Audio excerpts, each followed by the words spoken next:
Welcome to the Butterfly Effect. I'm Chris Horner. Today is stage 11 of the Vuelta España 2023. Now, yesterday, stage 10, the individual time trial, we saw Filippo Ganna dominate that time trial and win by over 16 seconds over Remco Evenepoel, the big-time favorite, along with Filippo Ganna to start yesterday's stage. But we saw, of course, Sepp Kuss keep the race leader's red jersey here at the Vuelta España. So the American rider for Jumbo-Visma is still going to be a threat to Remco Evenepoel when we get into the mountain stages. And today's stage 11 is a mountain stage officially because it's 163 kilometers, about 105 miles in length. And the last summit climb, 6.5 kilometers long at about 6.7% average. Looks like it's going to be pretty hard, but when you really look at it closer, it stair steps a lot. When we back the film all the way up to 2020 when they had this stage, it was Dan Martin that won. And if you look at the picture, you see there's about 8-10 riders all close to each other on the finish of this mountain stage here up to the Black Lake. So we know that it's not so difficult of a climb that the GC guys might not want to race today's stage 11. But you know all the other riders that aren't racing for GC, that aren't on Jumbo-Visma, UAE Team Emirates, and of course, Soudal Quickstep, those team guys, they're going to want to save their legs because the real racing is going to start after tomorrow's sprint stage. So today is the last day for the GC teams to rest their legs, but it is the stage for all the breakaway specialists to race today because they had not just one, but 2 rest days with Monday taken off and, of course, the individual time trial. If you couldn't win the stage like Filippo Ganna did in yesterday's stage 10, then you know that they were rested on the individual time trial that was only 25 kilometers long. So all the breakaway specialists got at least 2 rest days here at the Vuelta España, with yesterday and, of course, Monday being those stages. So you know it's going to be action-packed. Now, when the cameras come on, it's 90 kilometers to go. 26 riders in this front group. So it's a big group and teams with multiple riders. Now, the first team to look at, of course, is Team Ineos because they have the highest rider in general classification, with Geraint Thomas being in this front group at about 13 minutes and 5 seconds back on the GC. Now, he's got his teammate, yesterday's stage winner, Filippo Ganna, in this group. So you know they're going to be motivated to make this group work because Filippo Ganna's going good. And Geraint Thomas is a climber, right? He won the course of 2018 Tour de France. He went second this year at the Giro d'Italia, but he's also had a couple crashes. Well, one good crash for sure, 2 crashes on that same stage, but one solid one when he went down in the crash with our Ensman, and we saw both of his knees all scraped up. So we don't know exactly what kind of climbing legs Geraint Thomas has, and certainly when I'm sitting on the Chesterfield, I'm like, well, Geraint Thomas being in this group is great for Remco Evenepoel. It's great for UAE Team Emirates because at 13 minutes on the general classification, he can put a threat on Jumbo-Visma, and that's why when you go back and look at the peloton, you see Jumbo-Visma riding the front. Now they're riding with Robert Hessink, and then later they're going to be riding with Dylan Van Barley. Those 2 riders trying to keep 26 at bay. The cameras go back up to this group of 26, and let's take a look at a few of the other teams because FDJ have 3 riders in this front group, and Romain Grigor, he is a bit of a climber, and then of course they have Rudy Millard, who's a little bit of a climber too, and along with Lewis Askey, they're a little bit faster sprinter guy up there that can help pull this group along. Now we start looking at other teams. Burgos BH has number, Total Energies have number, so there's lots of reasons for everybody to be working up here because EF Education, they got 2 riders in this front group too. So when you start looking at a group like this that have riders with 3 and 2 from the same team, they got reasons to work. When you look at the other group from another angle and you start looking at it as, wow, is there a whole lot of climbers in this group? There really isn't. Geraint Thomas is the biggest well-known climber in this group, but like I explained earlier in the video, he's been down a couple times here at the Vuelta España. He's been a little hurt, beaten, and battered, and probably didn't come in to this year's Vuelta España on top form anyways. So how much of a threat can he be when we get into this last and final climb that stair steps up? And every time it stair steps up, remember, there's a little bit of place for people to recover, and that's when the drafting effect is really good, because a lot of times when you're going up this final climb, they could be doing 50 kilometers an hour when they're stair stepping up. You got a rider like Filippo Ganna in that front group. That's why we start seeing these 26 guys always rotating through smoothly, and the gap that first started at 4 and 5 minutes is going to extend out to about 6 minutes with about 15 kilometers to go. Now, once they start getting into 10 kilometers to go, that's when the gel starts to break in this front group of 26, because we're going to see Paul Orsolin from Total Energy throw in the first attack. He throws in a big attack, and he's gaining a little bit of time on the group of 25 behind. But we have Filippo Ganna in this group, so he's going to ride the front. And Lewis Askey from FDJ is going to ride the front. So you got two guys chasing one up the road, and the Total Energy rider up the road, Paul Orsolin, he's not necessarily a climber, so he's got to get some distance on this group of 25 behind that has his teammate back there so that he can try to gain a little bit of space before they start attacking in the back. Now, we're going to see Burgos BH throw in attack. That's going to get brought back right away. Then we see Andreas Krohn. Krohn throws in a solid attack, but Garrett Thomas is following it right away, and everything gets brought back together.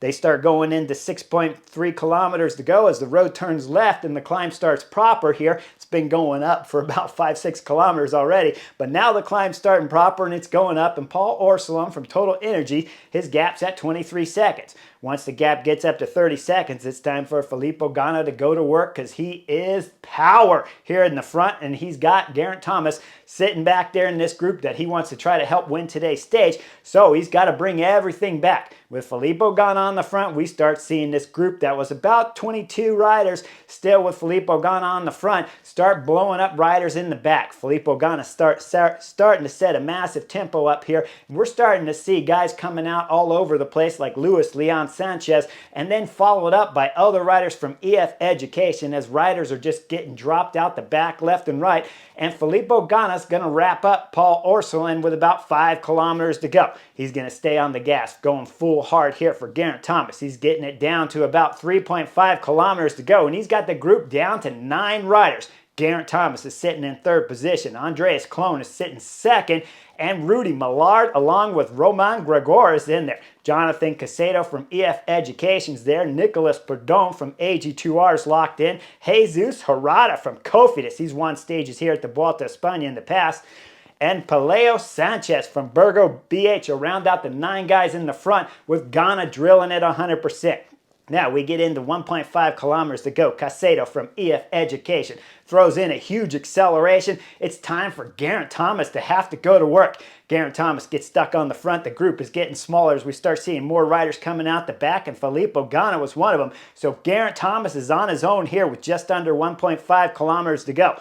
He'll wrap up Casado, and then shortly after that, once we get into 1 kilometer to go, Casado, EF Education, throws in another attack. Garrett Thomas gets stuck on the front. Now we're coming into just under 300 meters to go. As you see, Casado is starting to get wrapped up after the effort from Garrett Thomas. Now it's time for Roman Gregor up there for FDJ. He starts to pull, but only for about 1 second, because look on the right side of the road, Jesus Harada from Cofidis. He's attacking up the right side along the fencing. He is blowing the fencing down on the left side. Look at the fencing there as it starts to blow down, as we see Harada's throwing in a massive acceleration. Garrett Thomas can't hold the wheel. His head starts to drop as he starts opening up a gap. We see Andreas Krohn sitting 3rd right there behind Harada, and then Gregor sitting 2nd. Harada's going full gas at 225 meters to go. He's got Casada in his sights. He blows straight past the EF Education. And then look over at the left side fencing.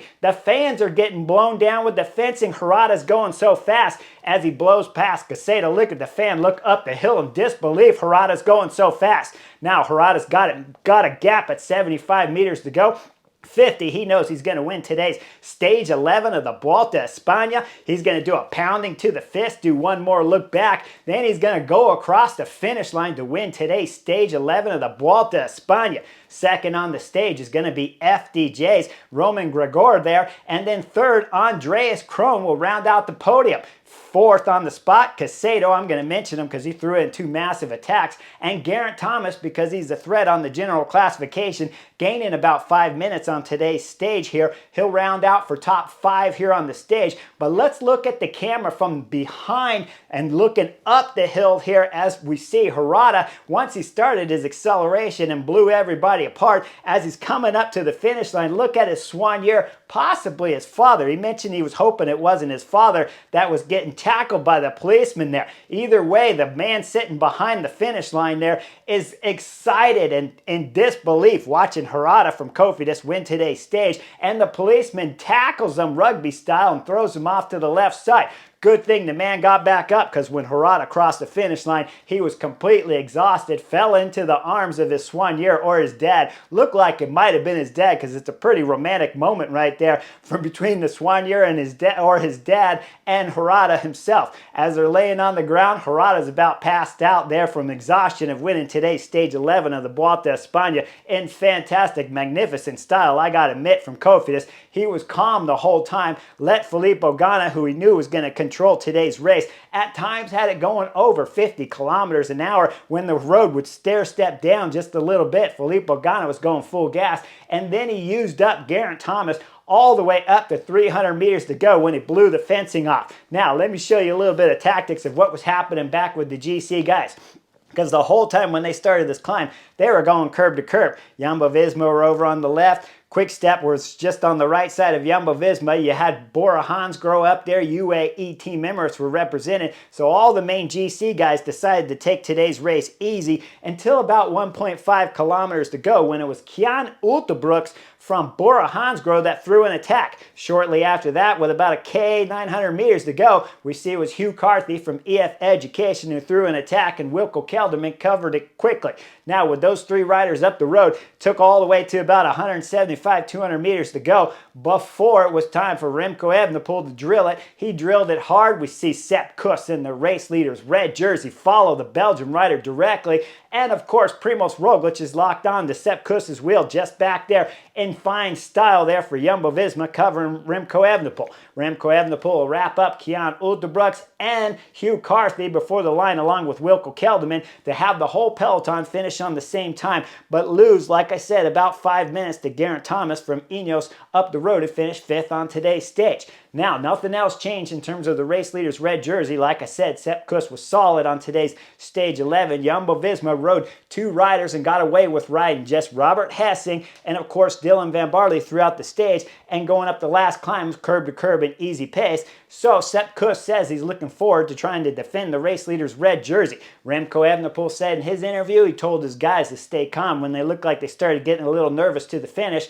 And I thought, while I was sitting on the Chesterfield, maybe since you had all your guys lined up there with 1.5 kilometers to go, I might have drilled those guys right there with 1.5 kilometers to go and see if you can gain a few seconds on the GC guys. But with all the big-time mountain stages coming up after tomorrow's what looks like could be a field sprint, if Alpecin Deceuninck can keep it all together, then that means it should be another rest day for Pseudo Quickstep. And of course, we got the big mountains like Col de Tourmalet coming up soon here at the Vuelta a España. So there's lots of places for Remco Evenepoel, if his legs are clearly better than Sepp Kuss, Primoz Roglic, and Jonas Vingegaard. He should be able to dislodge them once we start getting into these bigger mountain stages.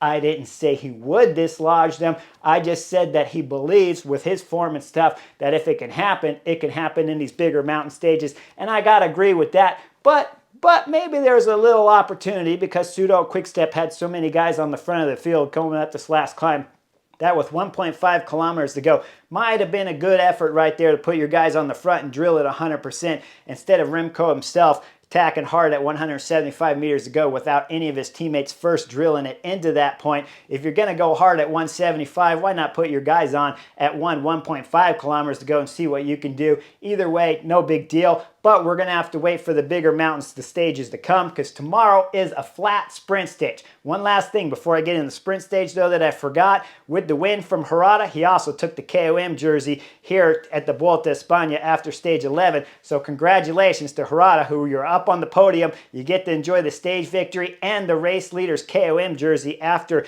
the magnificent win here on stage 11 from Harada. Now, tomorrow's race should be a field sprint when you look at it with a 150-kilometer stage. But when you get into these short stages and everyone's had a few days rest, today's stage wasn't incredibly difficult for a lot of the riders sitting in the peloton.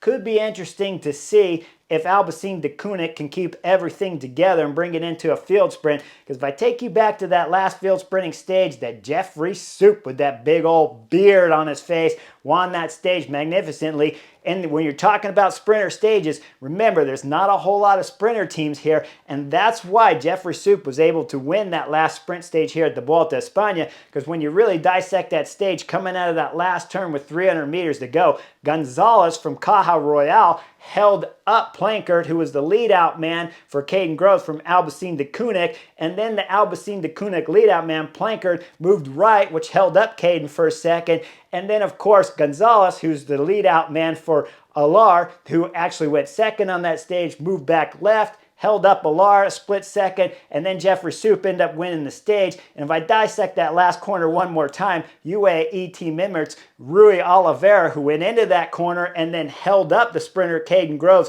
before his own lead-out man Planker did. That holding up of Caden Groves to the right side coming out of that left corner held up Caden Groves, but also held up Milano from UAE Team Emirates a bit too. So that's why when you're talking about sprinting, there's only a small little bit of differences between the A sprinters, the B sprinters, and even a C sprinter like Jeffrey Soup.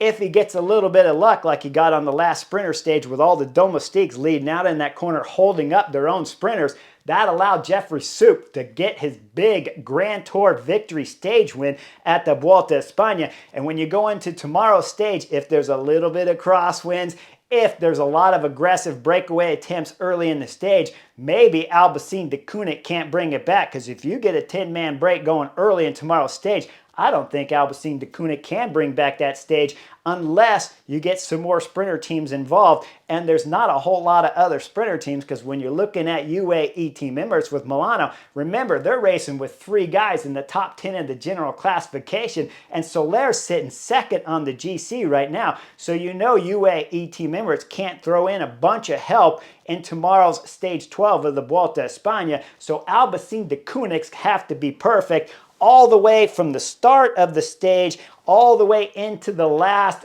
200 meters of tomorrow's stage when they try to launch Caden Groves to win another third possible stage here at the Vuelta a España. Make sure you guys like and subscribe. I'll see you for tomorrow's sprint stage possibly, or breakaway stage on tomorrow's stage 12 of the Vuelta a España. Like and subscribe. I'll see you guys then.